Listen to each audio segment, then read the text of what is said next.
Olá, boa tarde a todos. Sejam muito bem-vindos a mais uma live Tudo Consta, que é um oferecimento dos meus patronos. www.rodrigoconstantino.com. Vai lá, você pode se tornar um patrono, contribuir com esse programa totalmente independente e participar de um grupo exclusivo de WhatsApp. Inscreva-se também na minha comunidade do Locals, inscrição é gratuita, rodrigoconstantino.locals.com. Se possível, considere se tornar um membro apoiador, um lanche do McDonald's por mês, e você viabiliza o meu trabalho e recebe como recompensa conteúdos exclusivos, como toda segunda-feira a Conversa de Boteco e toda quarta-feira Cigar Bar, em que eu busco responder as perguntas dos apoiadores. Vocês devem ter reparado, eu não estou no meu habitat natural, no meu bunker, né?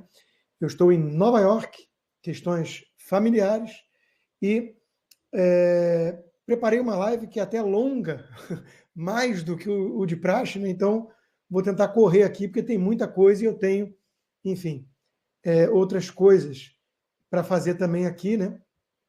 Mas não queria deixá-los na mão. Isso, sempre que possível, vai ser a prioridade. Então, vamos lá. Como de praxe, vamos abrir falando de guerra cultural, e tem muitos assuntos hoje, mas chamou atenção isso aqui, né? O Gallup, tá? Que não é o Datafolha, o Gallup mostrando que em El Salvador, que era até muito pouco tempo atrás a capital do crime, a líder mundial de homicídios, é agora a cidade mais segura do mundo. O país, né, no caso, mas a cidade capital de El Salvador. Então, meus amigos, o que acontece? E a resposta, claro, todos vocês conhecem. Chama-se Bukele. No início, eu confesso que eu fiz parte daquele grupo que ficava assim, eu sou um liberal acima de tudo, né, clássico, defensor da democracia representativa, do império da lei, e tudo isso é muito importante. Será que o Bukele é um cara meio autoritário? Será que ele é um déspota esclarecido e a gente se empolga, né? A gente não quer Pinochet, em que pese Pinochet ter lutado contra comunistas. Salvador Allende era ele mesmo um golpista que aprendeu com Fidel Castro certas táticas e vinha desrespeitando a Constituição chilena e levando o país rumo ao abismo. Mas talvez um Álvaro Uribe, quem sabe, né? Linha dura, aquele que usa a lei para parar de dar moleza para vagabundo, marginal, criminoso, isso nós queremos. E quem andou postando coisas elogiosas sobre o Bukele foi o próprio Pablo Marçal, que também no início, muita gente, eu inclusive, recebeu com muita desconfiança, hoje já começa a olhar e falar assim, se o sistema todo está querendo destruí-lo a esse ponto, será que ele não representa um caminho alternativo, talvez necessário? É o que todo mundo questiona, né? E o discurso na ONU, vamos falar um pouquinho da ONU já, porque o contraste ficou evidente, né? Lula foi um fiasco e o Milei foi o ponto alto, né, da passagem latino-americana pela ONU, mas o Bukele deixou um recado muito importante também. En El Salvador no encarcelamos a nuestra oposición, no censuramos opiniones, no confiscamos bienes de quienes piensan diferente. No arrestamos a las personas por expresar sus ideas. En El Salvador tu libertad de expresión, así como tu propiedad privada, siempre estarán protegidas. En El Salvador priorizamos la seguridad de nuestros ciudadanos honestos sobre la comodidad de los criminales. Algunos dicen de que hemos encarcelado miles, pero la realidad es que hemos liberado a millones. Ahora son... Ou seja, não tem crime de opinião, ninguém está sendo preso por criticar o governo, que nem no Brasil. Eles são acusados de terem prendido milhares de pessoas, marginais, bandidos, salvaram milhões. Então, de novo, né, era um país dominado pelo crime organizado. E a verdade é que agora a vida dos criminosos, a vida dos marginais está mais difícil. Então, aplausos, não é mesmo? Bom, falando um pouquinho de imprensa, porque ela é toda dominada por essa visão esquerdista que demoniza o Bukele, que demoniza até o Milei, né? Que aí não tem nada de linha dura, o Milei é um liberal libertário, mas ele é chamado de extrema-direita também, né? Pela turma que defende a extrema-esquerda. Olha que boa notícia. A startup de mídia americana The Free Press foi avaliada em 100 milhões de dólares num novo round de levantamento de capital. Tem alguns fundos, alguns bilionários por trás, né? E foram levantar a grana. É o empreendimento do Vice, né? E olha só o negócio, olha a magnitude do que a gente está falando.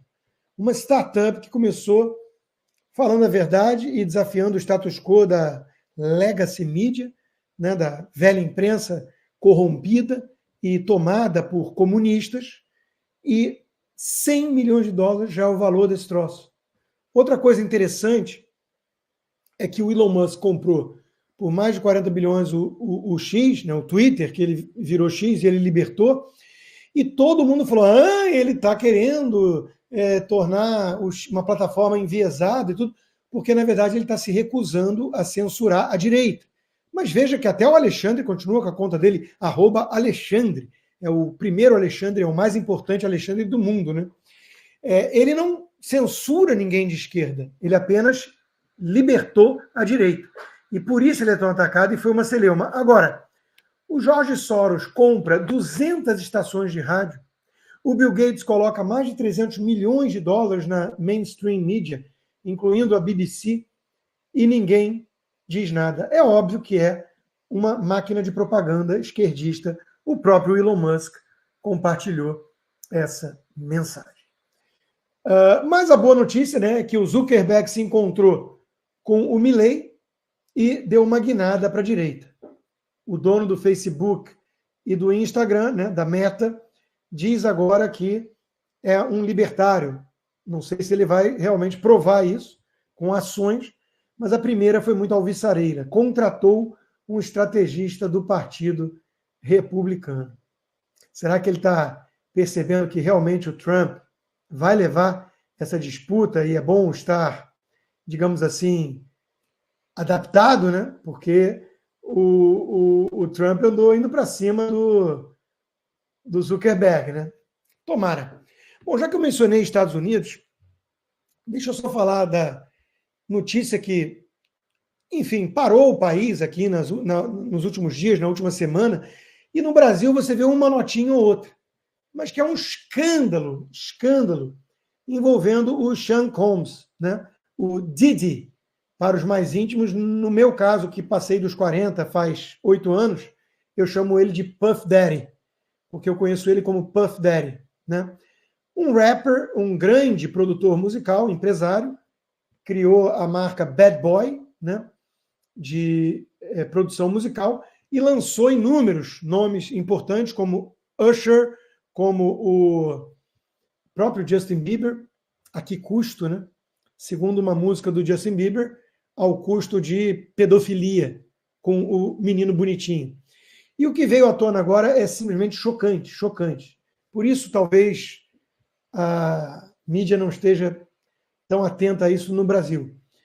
Resumindo de forma muito sucinta, o cara era um pervertido nível Jeffrey Epstein, misturado com a arrogância e o abuso sexual praticado por um Harvey Weinstein, e ele tinha na sua mega mansão de Los Angeles, também uma em Miami, né, certos cômodos estranhos, bizarros, 1000 garrafas de óleo de bebê, e o que ele fazia lá era aquilo que ele chamava de freak-offs, que são, a tradução literal seriam surtos, né, mas eram festas de orgia bacanal, envolvendo gente contratada, mulheres escravizadas, abuso sexual, várias pessoas juntas, às vezes durava mais de um dia a festinha, com muita droga, claro, e quem participava com frequência dessas festinhas está meio que tentando apagar os rastros, porque o Sean Combs está com risco de pegar a prisão perpétua,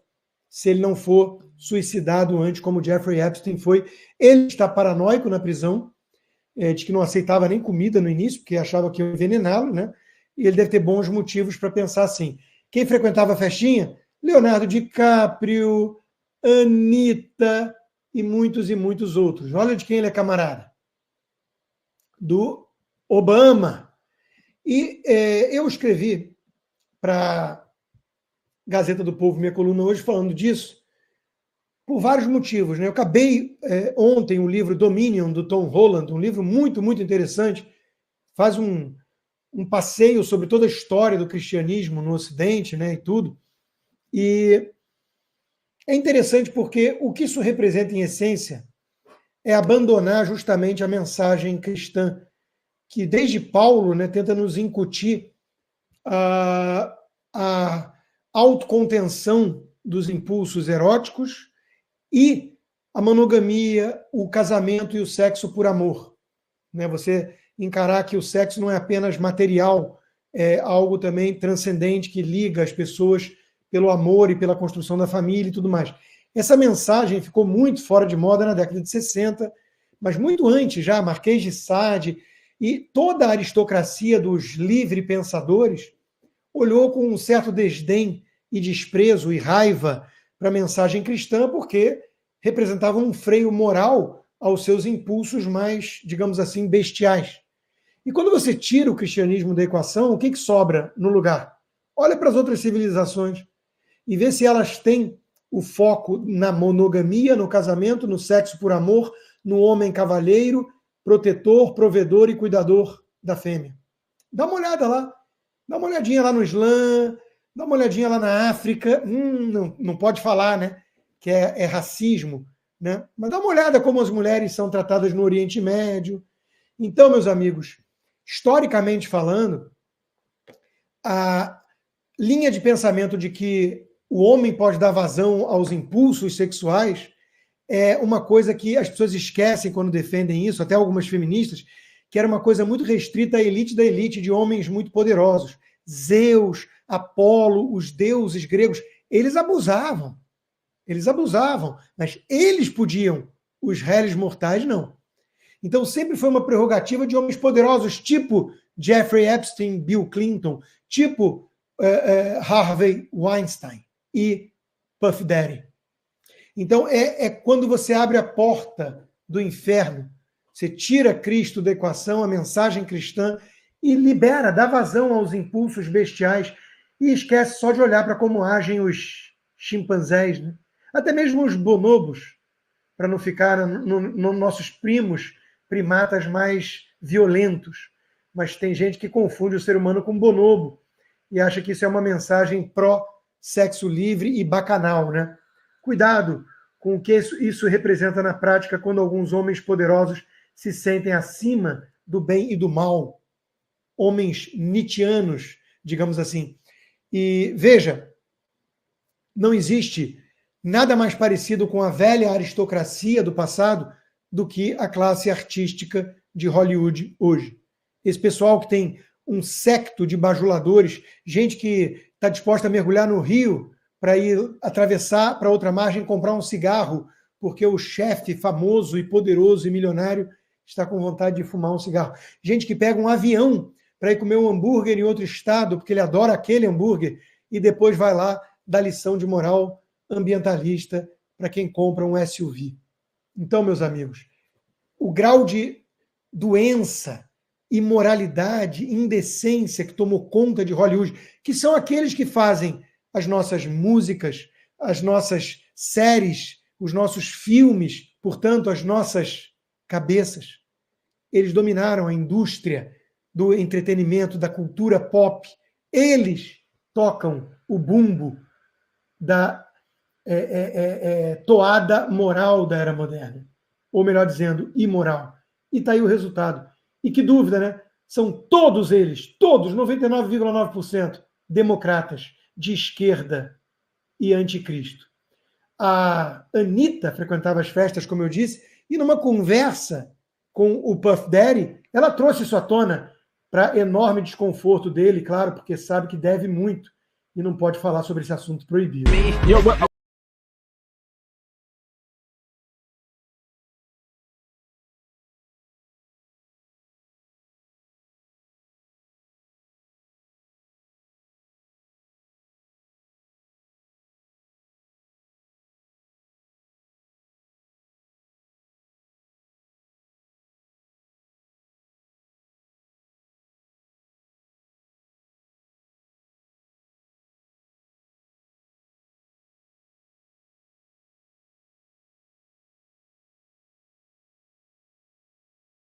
cala a boca, não diz o que rola na festinha do cara, porque ele está preso e vai pegar prisão perpétua por isso. Recusaram 50 milhões de dólares de fiança. 50 milhões de dólares, porque ele é perigoso, pode intimidar testemunhas, foi pego com 3 AR-15, ao contrário da minha, comprada de forma totalmente legal e tudo, com um número de série raspado, é acusado de ter mandado matar o Tupac, né? Então, meus amigos, estamos falando de marginais pesados. E olha quem frequentava a festinha. Assim como a J.Lo, que foi esposa do Diddy por 10 anos, né, namorada e esposa, e que agora acabou de endossar a campanha da Kamala Harris. Estão todos eles muito juntinhos, não é mesmo? São todos eles democratas, de alguma forma. E o resumo do democrata é isso aqui, né? É um bando de ricaço convencendo pessoas pobres a votar em pessoas ricas, dizendo para as pessoas pobres que outras pessoas ricas são o motivo deles ainda serem pobres. Ou seja, é um truque. É um truque para enganar trouxa. O único ponto é que, como diz um amigo meu, né, tem muito otário no mundo, e sempre que acorda um malandro, acorda um otário, e eles se cruzam, sai negócio. No caso, sai um voto para os democratas quando uma Taylor Swift da vida vai lá com a carinha de boazinha dela e endossa a campanha da Kamala Harris. Aliás, a turma esquece, né, que todos os grandes hits que fizeram dela famosa e multimilionária eram sobre mais escolhas amorosas. Então, cuidado. Mas a verdade é que esse pessoal influencia a garotada. E tá aí, né? Esquerda é isso, né? O prefeito de Nova York, Eric Adams, acusado de corrupção, foi indiciado agora, né? E olha, corrupção barata. Aceitar privilégios, vantagens, hotel 5 estrelas da Turkish Airlines e coisas assim, pegas em mensagens, né? São seguros da impunidade, talvez, não sei, né? Mas assim, poxa, esse hotel aí ele não vai poder ficar não, que é muito caro. O assessor falando com o cara da Turkish Airlines. Aí ele assim, não, fica tranquilo que nós vamos pagar e colocar em outro nome para não ter problema. E o assessor responde, super. Quer dizer, faixa branca, né? Seguros de que nada vai acontecer com eles. Enquanto isso, como eles recebem verdadeiras fortunas dos ricaços, né? Esses são os candidatos dos ricaços, os esquerdistas, né? A Kamala Harris vem gastando 5 milhões de dólares por dia a mais do que a campanha do Trump. Tem toda a indústria de Hollywood, toda a academia e toda a imprensa por trás, e não obstante, está no Photoshop, tete a tete. Alguns diriam que o Trump tem alguma vantagem ainda, né? Eu não sei dizer, eu acho que está apertado, mas com toda a máquina, todo o aparato por trás, os caras não conseguem levar de forma tranquila, porque tem do outro lado o povo, né? De um lado o povo, do outro lado o Soros e o Bill Gates, que eu sempre fico na dúvida de quem representa melhor o Thanos do mundo real, o vilão da Marvel, né? Bom, o Bill Gates acabou de dar prêmio para o Lula, então ele ganhou alguns pontos na escala de vilania. Mas o Alex Soros está lá, né? O filho do capeta, dizendo que está muito feliz e honrado de receber o Tim Walz em sua casa em Nova York. Não é a casa que eu estou, tá, gente? Veja, os presidentes como envelhecem. O Elon Musk postou isso, né? O Obama envelheceu para burro, o Trump, nem tanto, né? É o mesmo. E o Joe Biden virou aparentemente uma mulher que diz que vai fazer isso, vai fazer aquilo, vai mudar tudo, e todo mundo finge que não é ela a vice-presidente em exercício, porque o outro está senil, do atual governo há 3 anos e meio. Aliás, o Tim Walz, não sei se ele fez essa cara para o Soros ou não, mas descobriram aqui um grau de parentesco com aquela feminista raivosa, né? São separados no nascimento, cá entre nós. Porque ser de esquerda, no fundo, é ser alguém odiento e acusar os outros de discurso de ódio, vide o imitador de focas, não é mesmo? Claro, muita coisa ligada à pedofilia também, como eu já disse. O filho do Ryan Rolfe, aquele que tentou matar o Trump, segunda tentativa em 2 meses, mas a mídia já esqueceu isso, porque o Trump não pode ser visto como vítima, ele tem que ser sempre o algoz, o vilão nas narrativas, né? O filho do cara, que já era meio malucão, também é maluco e foi preso por pornografia infantil. Não falha nunca. Eu não vou acusar todo esquerdista de ser um doente mental pedófilo que faz festinha com orgia, mas que, quando algo assim vem à tona, 99% dos casos é de alguém de esquerda, isso é e não falha nunca, nunca. Eu acho que de guerra cultural era o que tinha. Agora vamos para guerras reais e falar um pouco mais desse péssimo legado do Biden, né, que vários veículos de comunicação estão apontando, para surpresa de ninguém, à exceção dele. Oi, Guga. Claro, quando você faz análise de geopolítica com a mentalidade de um jardim de infância, é o que acontece, né? Então, tá esquisita a situação do Guga, porque ele tem que justificar aquele post dele, né, de que o mundo ia viver áreas de tranquilidade, tempos melhores, com a saída do Trump, que era malvado, né? 4 anos de Biden deixaram o mundo em chamas. Está lá no The Telegraph, o editorial do Wall Street Journal na mesma linha.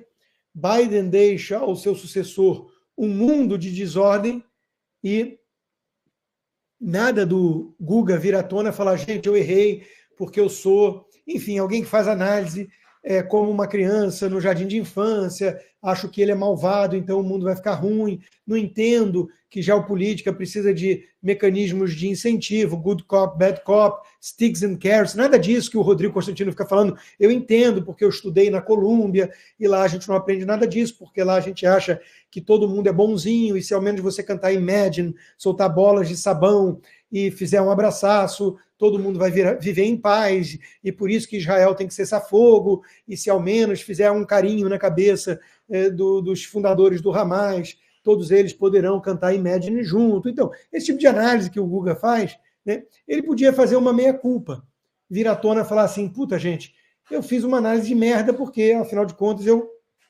sou um merda. Mas o Guga nunca vai fazer isso, porque se ele fizesse isso, ele deixava de ser um merda. E ele vai continuar sempre sendo, por isso que ele vai continuar sempre fazendo análise na Globo News, que é o lugar que ele merece. Enquanto isso, a coisa está esquentando para o lado de terroristas do Hezbollah no Líbano e também da turma do Irã. Parece que informações quentinhas, o secretário-geral do Hezbollah morreu num desses ataques, né?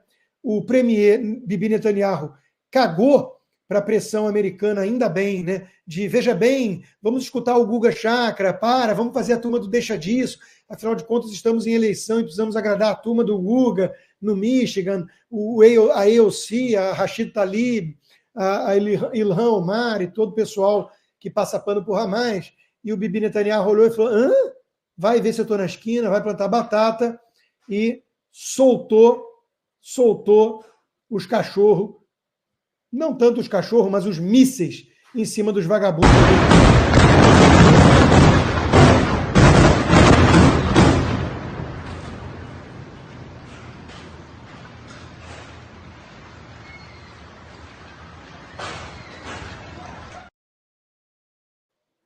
Parece que pegou o líder do Hezbollah. Isso é ótima notícia. Numa dessas pode pegar o Alckmin junto. Então é bom, né, o pessoal do Brasil tomar cuidado, porque está andando com esse pessoal, isso pode dar ruim. E, para fechar o Oi Guga, o Fernão Lara Mesquita estava entrevistando, eu não sei quem é, não sei o nome, desculpa, mas a mensagem é boa, então a gente traz à tona. Oi Guga. É que os grandes meios de comunicação, New York Times, Washington Post, eles refletem, né? Desculpa, eu não sabia que era meu amigo Paulo Kramer. Foi a entrevista do Paulo Kramer com o Fernão Lara Mesquita e o Paulo Kramer mencionou o Guga. Então, quer dizer, de tabela, então merece menção. É que os grandes meios de comunicação, New York Times, Washington Post, eles refletem, né, a mesma idiotice da Globo, certo? Dos grandes canais de comunicação daqui, porque esse comentariado, essa classe jornalística, essa elite jornalística, basicamente lê pela mesma cartilha, estuda os mesmos autores. Olha, eu vou dizer um negócio a você. Um dia eu fiquei espantado, eu não vou citar nomes aqui, mas um jovem comentarista internacional brasileiro que mora nos Estados Unidos, ele lembra às vezes até o Milei, sabe? Ele é cabelo bem despenteado. ele fez um curso de pós-graduação, acho que um mestrado, na Columbia University, lá em Nova York, sobre Oriente Médio, problemas do Oriente Médio. O cara só leu Eduardo Said, do Orientalismo, não leu Bernard Lewis. Bernard Lewis, que é o autor, morreu com mais de 100 anos, o autor mais importante que ensinou ao Ocidente como compreender o Oriente Médio, como compreender o Islã. Né? Um camarada espetacular. Isso é a competência da esquerda, pô. Eles tomaram as Columbias Universities todas. Tomaram. E hoje isso tudo está chapado, né? Harvard está igual à USP. Você ver as manifestações dos alunos, são iguais. Né? É uma USP com grana. Absoluta. Perfeito, né? E olha, a esquerda não brinca em serviço e há décadas vem aparelhando as salas de aula, desde a mais tenra idade até as universidades de elite. E fazem isso não é por meio do PT, não. É do PSOL para baixo. É o PSTU que está atuando nas escolas e universidades. Portanto, vamos ver um recadinho antissemita, criminoso, do vagabundo do PSTU? Dá uma olhada no que eles ensinam para os seus filhos. Eu queria deixar uma mensagem de solidariedade para vocês em nome do meu partido, do PSTU. Vocês sabem que o PSTU é uma organização de esquerda que não tem vergonha de dizer que está na mesma trincheira daqueles que fizeram o 7 de outubro, a resistência palestina liderada pelo Hamas, que recolocou a causa palestina na agenda internacional.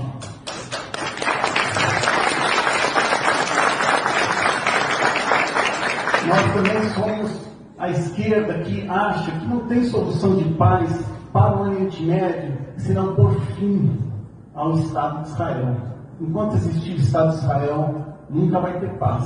E por isso que a gente defende a Palestina livre do Rio Mar. Nós também somos aquela esquerda que faz cobrança para todo lado, né? Então, toda vez que eu encontro aqui o embaixador da Palestina, eu sempre cobro ele que a autoridade palestina tem que parar os acordos de cooperação. Um vagabundo, né? Um vagabundo antissemita, que nem aquele Breno Altman e companhia. Detalhe, usando aquele lenço tradicional, né, que o terrorista Yasser Arafat popularizou no Ocidente, enquanto mandava crianças de outras famílias para o suicídio e mantinha sua esposa e os filhos em hotel 6 estrelas em Paris. Aquele vagabundo do Yasser Arafat popularizou esse troço. E o Lula fica posando para foto em Nova York, né, depois do encontro da ONU, com isso aí também. Bom, a boa notícia, né? A boa notícia para o mundo livre é que o mais novo submarino nuclear da China afundou. Ótima notícia, porque nós estamos vivendo a Guerra Fria 2.0. E de um lado temos um Ocidente que está cada vez mais enfraquecido, porque tem os bárbaros de dentro, que é a esquerda, que são os democratas, o Guga e companhia, e a China, Rússia, Irã, os seus satélites terroristas, Venezuela, Cuba, Nicarágua, Brasil. Esse é o eixo do mal. Então tem que ter clareza moral para dividir. Ocidente, Israel e, do outro lado, inimigos da liberdade. Então, quando a China gasta rios de dinheiro para seu avanço nuclear militar e falha, a gente comemora. Se você quer vir para o lado do bem e torcer, claro, para o Trump levar, né, para não piorar muito a situação aqui, que é o último refúgio da liberdade, venha ser meu vizinho. E eu recomendo o escritório de imigração DM Visaló, da doutora Ingrid, com 30 anos de experiência nessa área.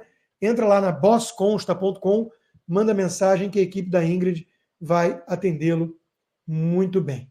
Enquanto isso, o Brasil é o eixo do mal, e tem gente que acha que eu estou brincando, que é figura de linguagem, que é hipérbole. Hipérbole é o escambau.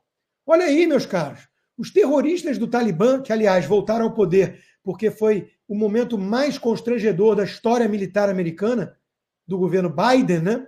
Aquela saída atabalhoada do Afeganistão, os talibãs querem entrar para os BRICS.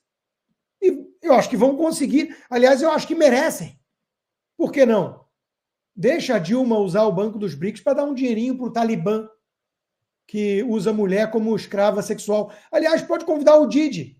O Puff Daddy se daria muito bem lá. no Afeganistão com seus coleguinhas.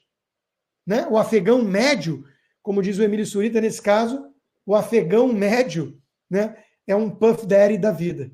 Então, estaria muito bem na companhia de comunistas do Foro de São Paulo. Os mesmos que enaltecem Cuba há 50 anos, que tem uma pobreza extrema já há muito tempo, e eles culpam o embargo americano, porque eles são canalhas e incoerentes, né? Porque, no fundo, eles estão dizendo que querem ser explorados pelo capitalismo yankee. É um contrassenso. Apenas 15% dos cubanos conseguem fazer 3 refeições por dia. Culpa do socialismo, sempre. E até hoje tem uma legião de boçais defendendo isso. Normalmente, gente universitária, que vota no Boulos, que é filhinha de papai que nem o Boulos, que mora na Vila Madalena, no Leblon, ou que é artista, tipo a Fernanda Torres, e pega uma caroninha e consegue um esqueminha para ir ver o sonho dela, o Lula, falar na ONU, né? Tem gente que tem esse sonho, né? Fernanda, o que você vai fazer aqui hoje? Vai acompanhar os seus presidentes? Eu estou aqui em Nova York porque eu estou lançando o filme do Walter, eu estava vindo de Toronto e a gente vai apresentar o Ainda Estou Aqui no Festival de Nova York. E aí eu me encontrei com a primeira-dama da residência oficial aqui da Anja Nogueira, e aí ela falou, vai falar, eu falei, o meu sonho era ver, eu sempre assisto pela televisão Brasil abrindo o discurso na ONU, e aí fizeram a gentileza de arrumar um lugarzinho para mim, então eu... Um esqueminha, né? O poder estende um tapetezinho vermelho e um artista vem com o rabo abanando, né, pela Lei Rouanet, por esse tipo de privileginho, o mesmo que está complicando a vida do prefeito democrata de Nova York. Mas é um sonho muito comum. Você chega para muita gente e fala, qual é o seu sonho, né? Alguns falam uma casa nova, viajar, conhecer a Itália, ver o discurso do Lula na ONU. Quem nunca respondeu uma coisa dessa? Isso foi o antes. O pós é típico de cheerleader mesmo.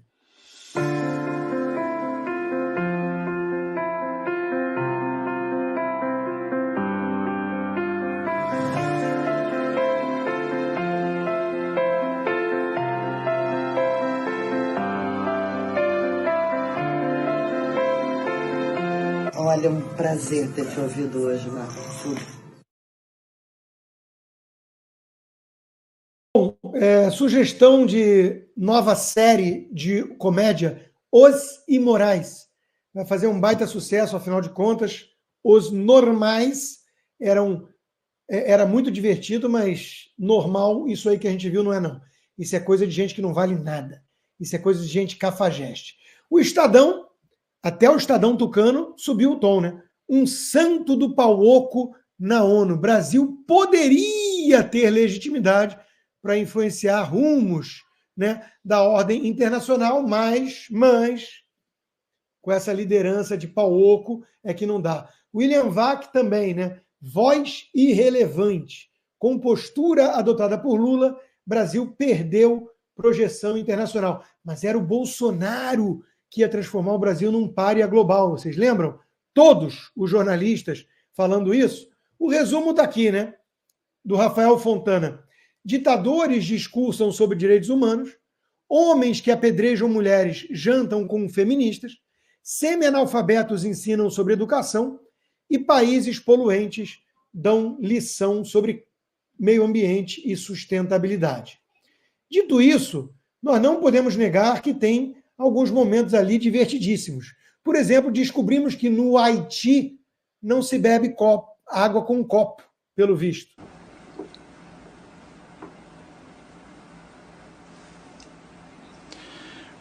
Respect for its dignity.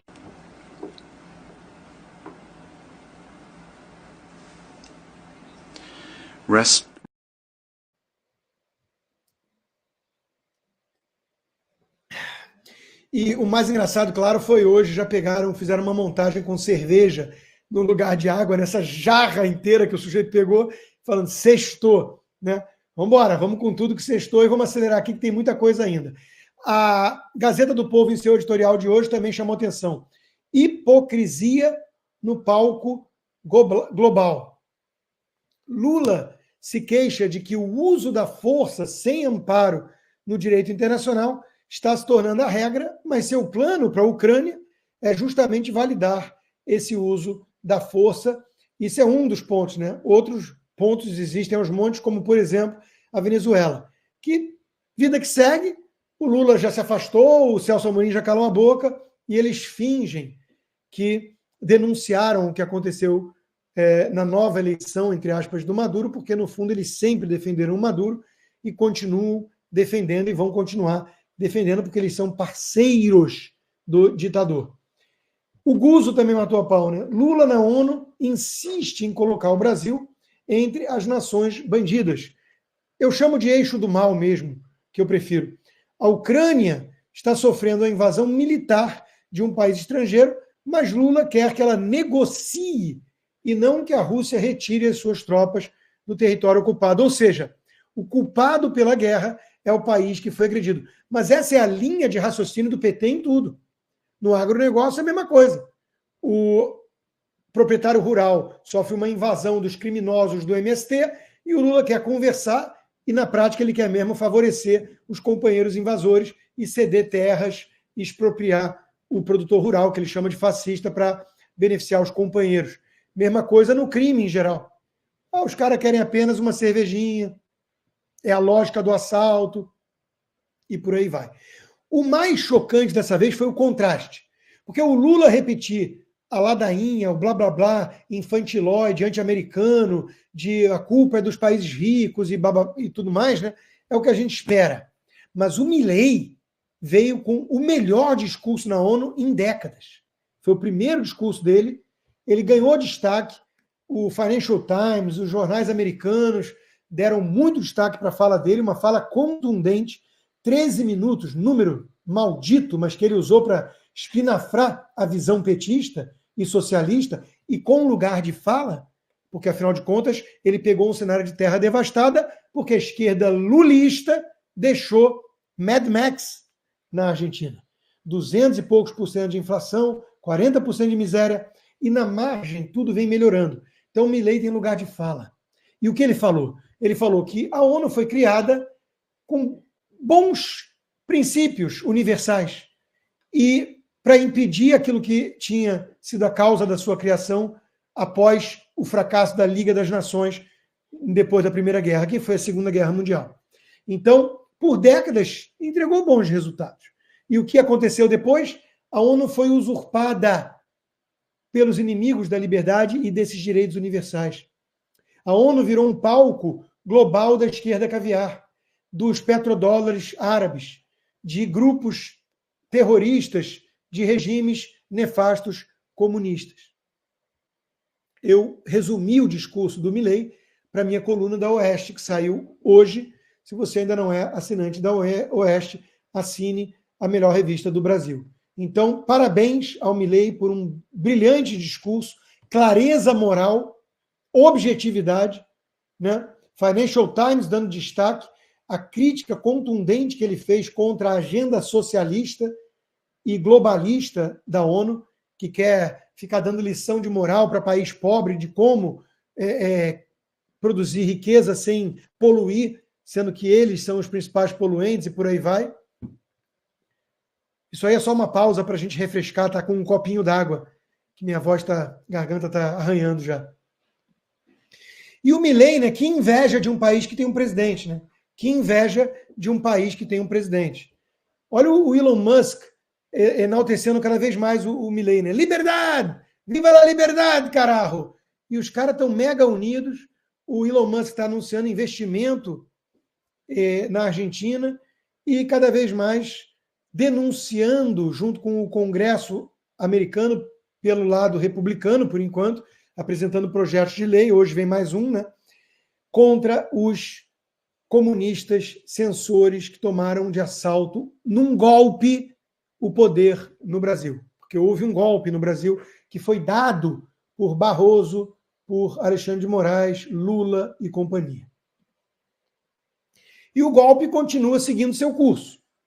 Assim como os lulistas da Argentina destruíram os termômetros oficiais, no Brasil, a crise no IBGE já gera temor no controle de estatísticas oficiais, porque eles destroem a economia, mas fingem, né, que nada está acontecendo, mantendo as falsas aparências.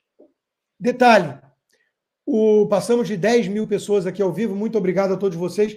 Se quiserem apoiar o meu trabalho independente, a melhor forma é www.rodrigoconstantino.com. Vá lá, torne-se um patrono e contribua com esse trabalho independente. Enquanto isso, o ladrão voltou à cena do crime, graças a seus vassalos supremos, né? E o Nicolas Ferreira não aceitou acordo ridículo, né? Acordo de quem aponta uma arma para sua cabeça e pergunta: você aceita entregar sua carteira gentilmente para mim? O Nicolas falou não, e ele está seguindo o curso, então, do processo, e arrolou como testemunho o Alckmin, né? Eu também faria a mesma coisa, porque eu disse a mesma coisa aqui. Ora, eu chamo Lula de ladrão e continuarei chamando sempre. E quem reclamar comigo é livre para tentar mandar os vassalos, os jagunços federais aqui, né? E, claro, também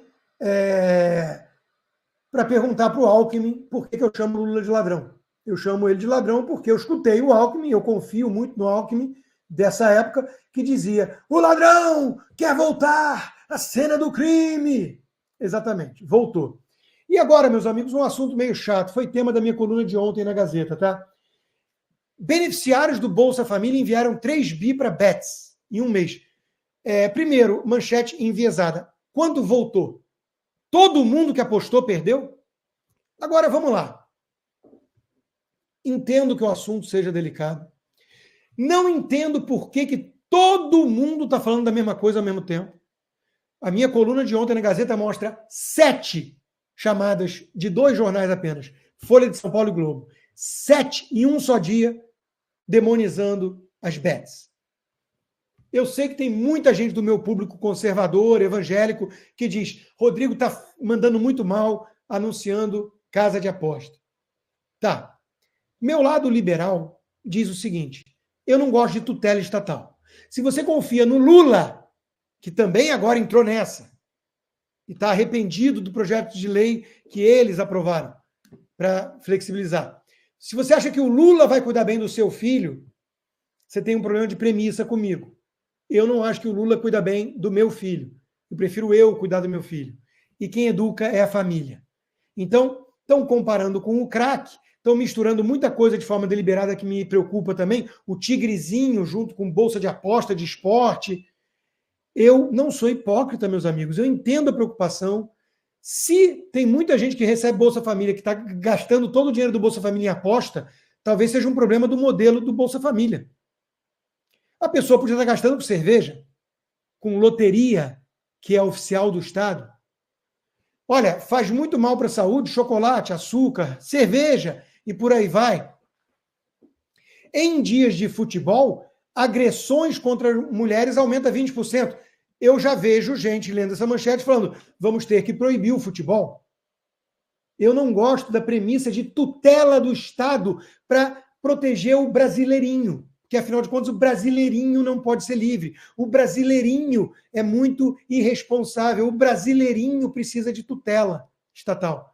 Esse tipo de narrativa nos leva ao modelo de paternalismo estatal, excesso de controle e regulamentação do Estado em todas as searas da nossa vida. Eu não gosto disso. Estudo destaca estreita relação entre álcool, drogas e violência. Vamos aprovar a lei seca, a proibição e criar um Al Capone? Consumo de álcool mata quase 3 milhões de pessoas por ano. O Rodrigo está fazendo campanha para liberdade de beber a cerveja na sexta-feira. De novo, gente, eu entendo a preocupação. Até a Gazeta do Povo, que é um jornal que eu respeito muitíssimo, meu parceiro de longuíssima data, eu recomendo que todo mundo assine, no editorial de hoje, condenou as bets e acha que tem que ter alguma regulamentação maior. Eu vivo num país mais livre. Aqui é império da lei, tem algumas regras para você ter bolsa de aposta. Império da lei. Foi pego fazendo lavagem de dinheiro, esquema, o mercado financeiro também tem lavagem de dinheiro. A criptomoeda também tem. Cuidado que tem uma expressão em latim do direito que diz: Usus non tollit usum. Abusus non tollit usum. O abuso não deve tolher o uso. Se uma minoria não sabe usar aquilo e você começa a clamar para o Estado tomar conta, você vai acabar numa sociedade totalmente regulamentada pelo Estado, moralizante. Isso é muito preocupante. Você pode ser conservador nos costumes e achar que não cabe ao Estado regular tudo que é moral. Vários comportamentos são imorais. Por exemplo, eu posso achar imoral, no limite, o sexo antes do casamento. Vamos pegar um exemplo bem caro para os evangélicos ou para os cristãos mais ortodoxos. Eu acho imoral casar sem ser virgem. Tá. Você defende que o Estado cuide disso? Então, cuidado, gente. Cuidado. Eu, pelo menos, vou recomendar para que você faça as apostas num lugar mais controlado e que defende e apoia os grupos de direita, ou seja, está alinhado com as mensagens da liberdade que a gente traz. E os meus parceiros são, sim, MyLiberty. Sorte? Eu mesmo faço a minha sorte. E agora com liberdade de apostar. MyLiberty.bet. Mete essa aí na busca, parceiro, e vai lá pra cima. Acesse o site, jogador, dê um confere e já manda a bala no seu time. É liberdade de apostar, é Brasil, é esporte, é jogo, é fácil, é pé quente, irmão. MyLiberty.bet. Com bônus de até R$500 e muito mais. MyLiberty.bet. Você acima de tudo, MyLiberty acima de todos. Jogue com responsabilidade. Jogue com responsabilidade. Liberdade mais responsabilidade, afinal de contas, só pode ser livre quem for responsável, por isso que liberdade é algo que concerne a adultos. Crianças não são livres. Meu filho não é livre para fazer o que quer. Ele tem uma licença quando eu concedo para fazer algumas coisas. Eu não quero uma sociedade de crianças infantilizadas e que precisam de tutela do Lula e companhia. Em 10 minutos vamos matar São Paulo, porque eu tenho um convidado que já está aqui esperando para falar de uma iniciativa a meu favor hoje, quando o assunto é justiça. Mas vamos lá. Vocês têm as desconfianças de vocês com o Marçal, eu também tenho as minhas. Mas, quando eu vejo a Vera Magalhães dizer chega de brincar, elite paulistana é responsável por Marçal chegar até aqui, eu falo, puxa vida, faz o M28 aí, e lá vai o Marçal fazer corte desse trecho da live, dizendo que eu estou apoiando ele, né? Eu sei que ele faz essas coisas. Ele força a barra, né? O Trump mandou uma carta, ele mostrou depois que não foi bem assim, a equipe respondeu. Enfim, ele força a barra. Mas ninguém está dizendo que ele é perfeito, nem que ele é candidato a ser o nosso pastor moral. O que estamos dizendo é que ele veio chacoalhar o sistema podre, carcomido e comunista. E ele está fazendo isso. E ninguém pode dizer que o Ricardo Nunes é o candidato da direita. Quem disser isso está mentindo. Mentindo. Então, meus amigos, ele mesmo disse, se eu pudesse votar no Salles, eu votaria. Era o meu candidato. Fizeram uma sacanagem, tiraram ele. Aí eu percebi uma oportunidade, um vácuo, e entrei. Então, meus amigos, ele está chacoalhando. A Vera Magalhães dá nota 3 de 5 para o Boulos, que ela trata com a maior normalidade no páreo. Agora, o Marçal chegar até aqui... Marçal, a elite permitiu. Como não se uniram todos para barrá-lo? Mas o Boulos, nota 3 de 5, se ao menos ele pudesse mostrar que não é mais tão radical quanto antes, ele seria tão fofo, jogando coquetel molotov na Fiesp, invadindo propriedades. Né, Verinha? Então dá licença de eu olhar e o meu critério ser esse. Se a Vera Magalhães odeia um cara e acha outro razoável, eu estou com um cara contra o outro. De novo, ele força a barra, mas ele mostrou alguma troca de mensagens com a equipe do Trump. Então vai, meia mentira, né? O Briguet, meu caro Briguet, mandou bem. Cortem-lhe a cabeça. Marçal e o Teatro das Tesouras de São Paulo. Ou seja, o que o Marçal está expondo é o Teatro das Tesouras que, infelizmente, até o Bolsonaro resolveu participar, apoiando esse mala sem alça tucano do Nunes, né? Porque o que o fenômeno Bolsonaro mostrou? O sistema podre carcomido com a imprensa corrompida. Ele mostrou as entranhas do sistema. O que o Marçal está mostrando? Exatamente a mesma coisa hoje. O fenômeno é parecido. E eu não estou entendendo o Silas Malafaia e companhia dedicarem 99% do tempo deles agora, acorda e dorme pensando nisso, atacar o Marçal. Hello? Alô, companheiro! Companheiro! Como é que eu vi um cara imitando o Silas Malafaia igual. Não, tem um Boulos ali, porra. Será que eles não estão vendo? Durante muitos anos, apesar dos alertas de Olavo, muita gente votou no PSDB por acreditar que se tratava de um partido de direita. De novo, Tucano não é de direita. Ricardo Nunes é tucano de alma. E fora os esquemas da prefeitura atual, que a gente sabe que aquele Milton Leite é que manda no pedaço. Todo mundo tem muito medo dele. Então ficam falando de PCC para cá e para lá contra o Marçal. Vamos olhar para o atual prefeito e como é que está a questão dos esquemas todos na prefeitura. Enquanto isso, o PL do Valdemar está cobrando um preço alto em relação à direita, puro sangue, porque em vários municípios tem acordo de ocasião, né? PL obriga Bolsonaro a apoiar a esquerda em Navegante, Santa Catarina, contra a nossa amiga Campanholo. Essa sim, uma direita de longa data, antifeminista e por aí vai. Então, e a campanha do Ricardo Nunes se irritou com a postura do Nicolas Ferreira. Ele deu a melhor resposta possível do mundo. Caguei. Ele também entrou de cabeça na campanha do Gayer, do PSD, nunca mais, não vote 55, mexeu num vespeiro, num sistema podre e carcomido, e ele mesmo admitiu numa troca de mensagens, dizendo que está sofrendo muita pressão por conta disso, mas ele responde apenas a um senhor e ninguém mais. Enquanto isso, o Kassab, que se faz de santo e hoje age nos bastidores, já foi mais agressivo, tá? E todos eles denunciando a agressividade do assessor do Marçal, mas passando pano para a cadeirada do Datena. O prefeito Gilberto Kassab, do PFL, parecia tranquilo na inauguração de um posto de saúde em Pirituba, na zona norte de São Paulo, até presenciar o protesto de um homem. Até os coitados que é pra catar o passarinho! Sai daqui! Hospital não é coisa de fazer! Sai daqui! Sai daqui! Exaltado, ele expulsou o cidadão do posto. Sai daqui! Fora! Estamos no hospital! Vagabundo! Fora! Pega esse cara aqui! Leva ele embora! Estamos no hospital! Leva ele embora! Respeita doente! Vagabundo! Vagabundo! Você não pode. Os assessores ainda tentaram acalmar o prefeito. Toma água. Fica calmo.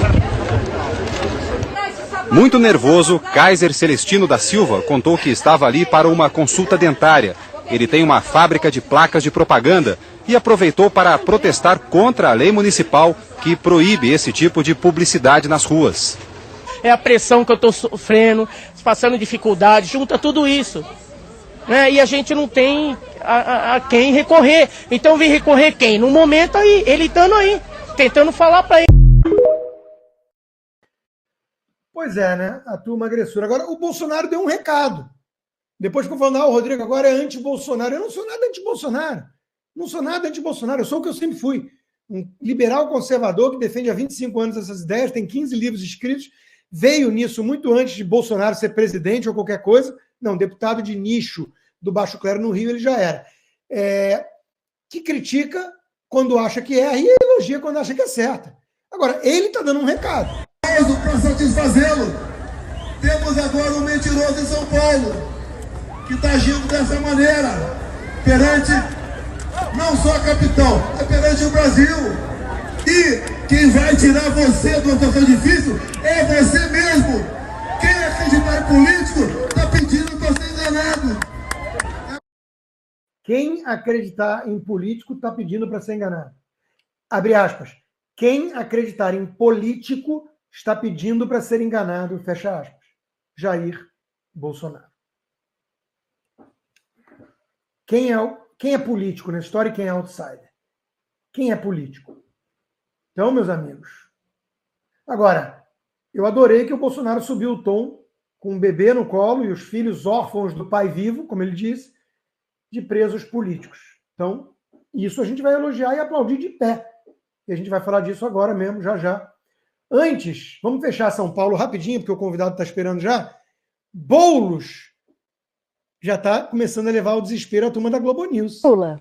Cadê Lula, Valdo Cruz? Estranho. Eu acho estranho essa ausência do Lula. Talvez ele não queira entrar de cabeça numa eleição que ele não ser uma derrota por ele. Uma derrota. Ainda mais com a presença do Tarcísio do outro lado. Mas, gente, alguém que ele bancou, Lula bancou com todo o seu capital. Tinha gente... filha dele. Não, a derrota é dele também. A derrota é dele, mas pior será pior seria se ele se jogasse de corpo e alma para uma campanha que depois ele perde, né? É claro, você pode encontrar outro caminho, outro mecanismo, mas uma caminhada eu acho muito exposto para um presidente. É um grande evento. Tá começando a bater cabeça a turma da Globo News, né? Vamos torcer para o segundo turno Nunes e Marçal, que tal? Se tiver o segundo turno. Enquanto isso, olha o Boulos falando de escolas militares em São Paulo. Os bolsonaristas do Brasil inteiro e o Tarcísio aqui em São Paulo que ouçam isso. A partir de 1º de janeiro do ano que vem, não terá uma escola militar na maior cidade do Brasil. O professor é meu amigo, mexer com ele, mexer comigo. O professor é meu amigo.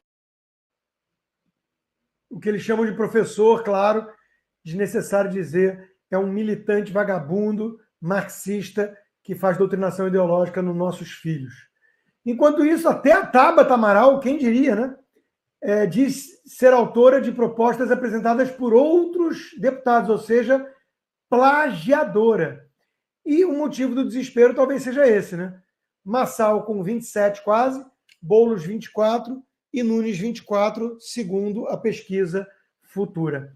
Para fechar eleições municipais, eu entrevistei o Ramagem no Braddock Show e falei do Duda Paz como ícone do malandro carioca que me incomodava.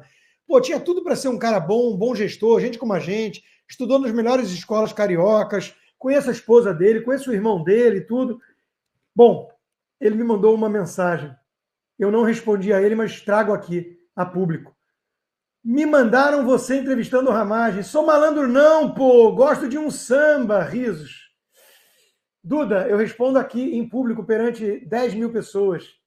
Esse tipo de mensagem é mensagem de malandro. Sou malandro não, pô, gosto de um samba. Não tem nada a ver uma coisa com a outra, meu caro. Gostar de samba, eu também gosto. O que eu não gosto é que o carioca sambe diante de esquemas de corrupção, de centrão fisiológico, de crime organizado, de esquerda, de PT e por aí vai. Aí sambou. Aí o povo sambou e isso não é legal. Bom, se você está preocupado com o Brasil na mão de malandros, né, petistas e centrão fisiológico e turminha do PSD, do Kassab e do Pacheco, né, eu estou aqui para recomendar que vocês protejam o dinheiro de vocês. Faça remessa usando a Fair USA, 30 anos de experiência do Adilson Góes nessa área de câmbio, tá? Entra lá na bossconsta.com e ele vai te atender e usa esse dinheiro, quem sabe, para comprar um apartamento em Miami. Pode ser em Nova York também. A Torman e Caltabiano, meus parceiros imobiliários, trabalham nos Estados Unidos todo, com a Compass, que é a empresa que mais cresce nesse setor em 10 anos.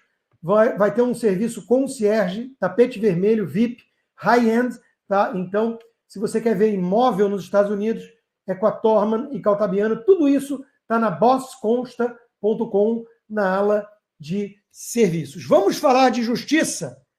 E olha, eu vou trazer logo o meu convidado, porque depois eu tenho alguns outros assuntos, mas vocês sabem, né, que eu tenho lugar de fala. Há quase 2 anos eu estou sem passaporte brasileiro, contas bancárias com alguma grana para mim, bem relevante, de meses de trabalho congelada nos bancos e sob censura prévia no Brasil. E existe uma prerrogativa, um mecanismo que qualquer brasileiro pode lançar a mão dele, né, que é entrar com um HC no nome de alguém que está sendo, de alguma forma, injustiçado e tudo mais. Foi o que aconteceu comigo. Eu fui procurado pelo procurador Mariano como ele é conhecido, o Jonathan, do meu Rio de Janeiro, falando, olha, eu vou entrar, né, querendo autorização, querendo minha opinião, mas ele tem a liberdade de fazê-lo, sem meu consentimento, mas ele teve, né, eu vou entrar com um habeas corpus no STF, no seu caso, queria te comunicar isso, eu falei, pô, muito bacana, preparou uma peça de defesa muito embasada e ele está aqui agora para explicar isso. Tudo bom, procurador Mariano?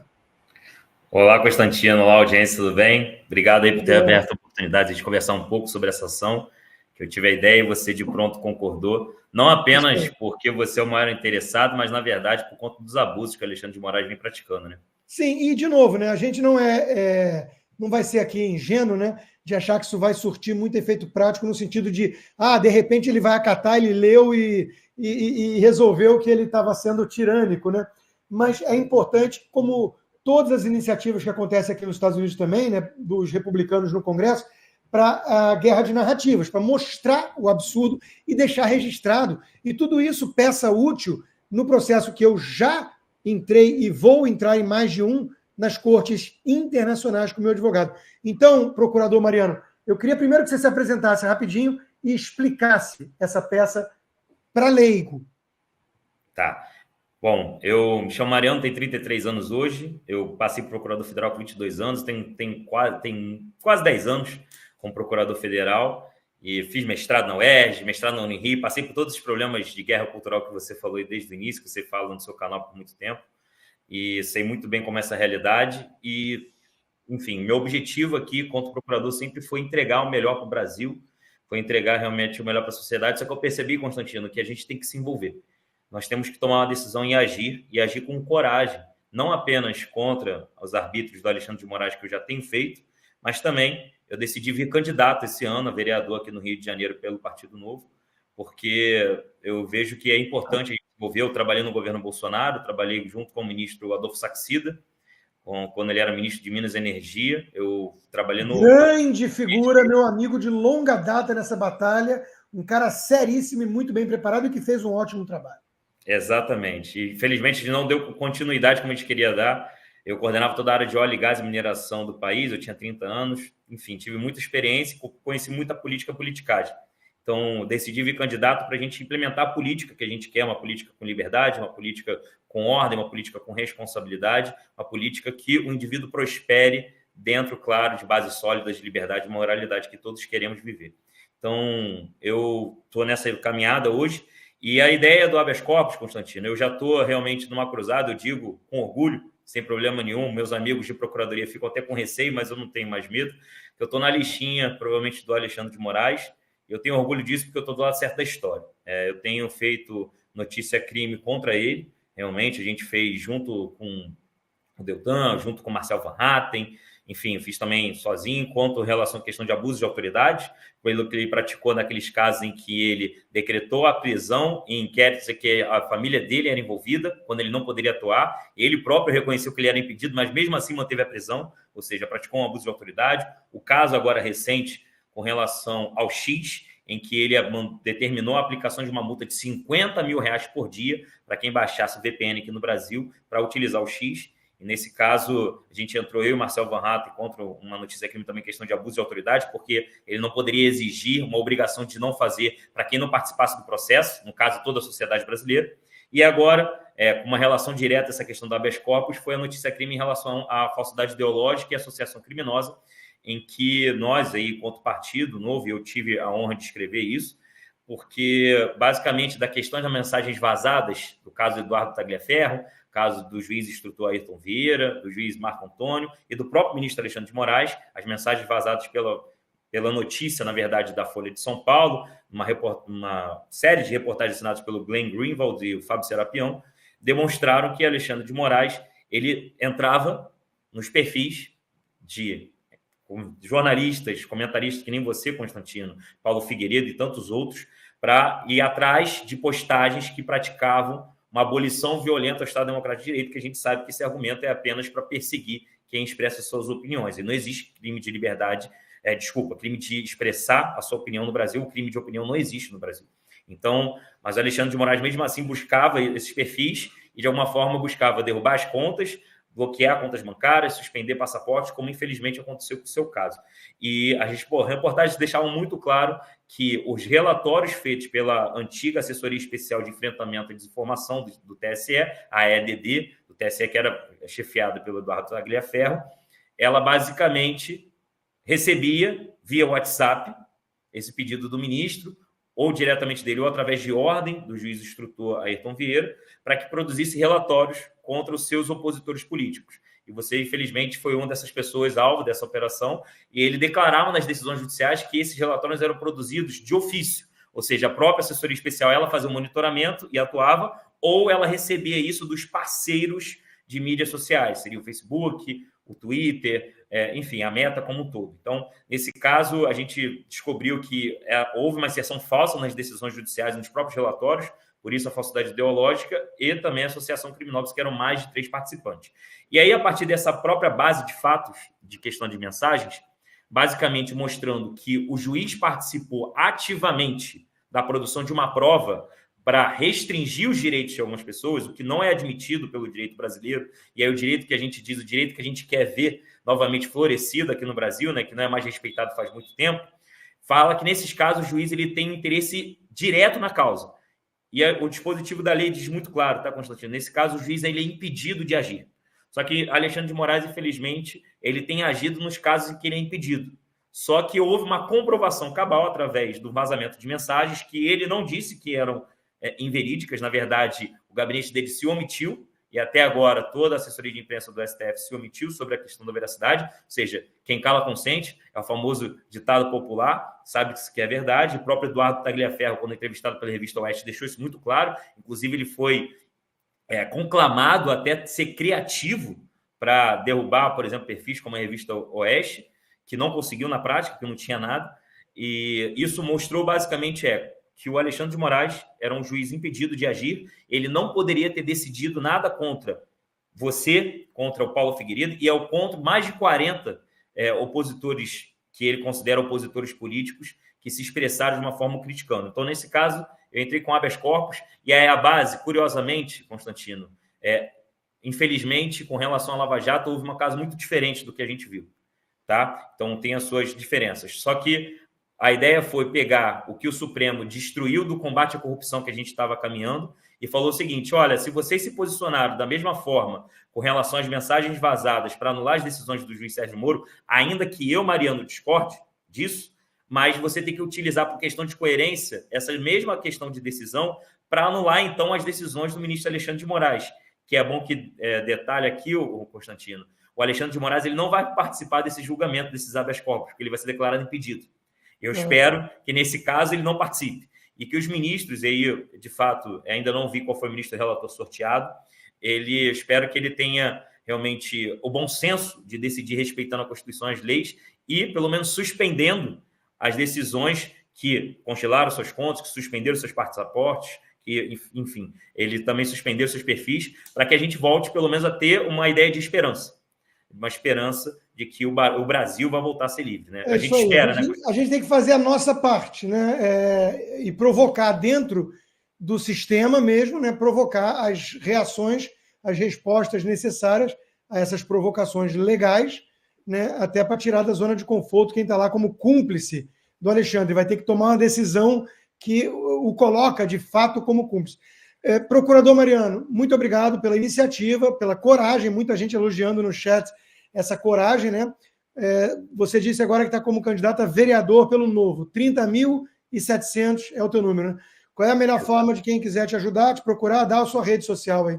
Claro, Constantino. Minhas redes sociais, principalmente no Instagram, tá, Constantino? É @procurador_Mariano, quem puder procurar. Minha pauta principal é ordem e segurança pública, sem isso o Rio de Janeiro vai cada vez mais para o buraco. E aí, como o Constantino já disse, eu não tenho medo de enfrentar quem quer que seja, até os poderosos, vocês podem ver. E aqui eu estou fazendo realmente uma guerra de fronte contra o crime organizado, principalmente o Comando Vermelho, que é a maior facção criminosa hoje aqui do Rio de Janeiro, tá, Constantino? Te agradeço demais a oportunidade. Como eu disse, meu nome é Procurador Mariano, número de urna 30700. No dia 6 de outubro, que é a eleição agora, 6 de outubro, eu espero que quem esteja aqui do Rio de Janeiro assistindo, visite o meu perfil e me dê um voto de confiança para a gente colocar o Rio de Janeiro em ordem. Muito obrigado, legal, tá, Constantino? Muito legal e bom ver que tem gente séria, gente boa, preparada, com esse currículo e essa disposição de lutar, saindo candidato aí a vereador, indo para a política fazer frente a essa bagunça que está aí. Parabéns, Mariana. Obrigado, Constantino. 30.700. Obrigado, Constantino. Valeu.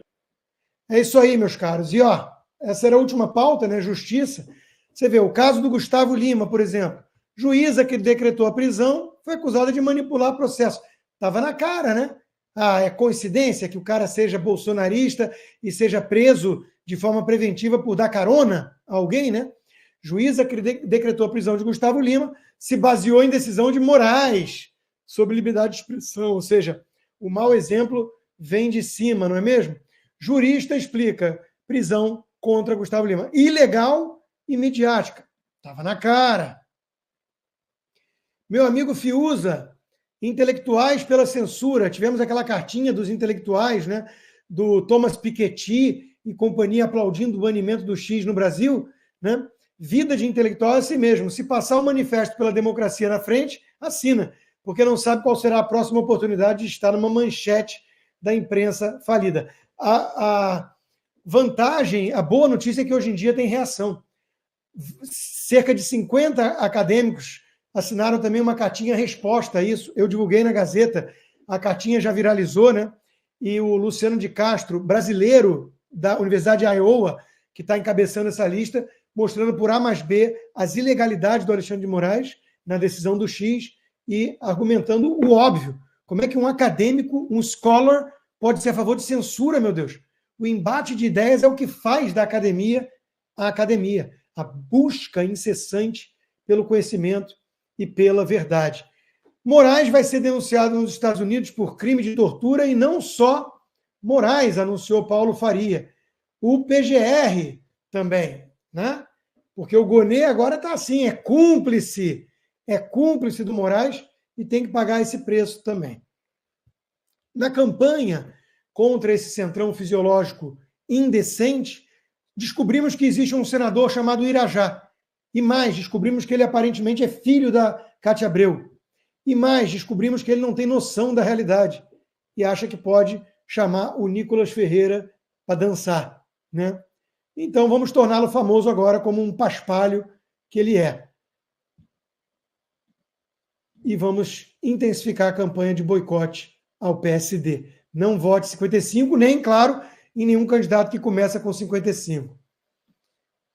O Nicolas Ferreira admitindo aqui que está sofrendo muita pressão, sim, né? Porque ele tomou esse partido contra o sistema podre. E o Marcel, meu amigo Marcel Van Hatten foi para cima também, né? Inclusive pregando que a direita tem que ter candidato independente na Câmara e no Senado. É fácil criticar Nicolas, quero ver criticar o Moraes. Então, Irajá e companhia, não venham com essa para cima de nós. O STF é isso, né? O STF/TSE, o sistema todo, gasta quase 2 milhões de reais para contratar ascensorista. Quem é mais novo não sabe nem o que é isso, né?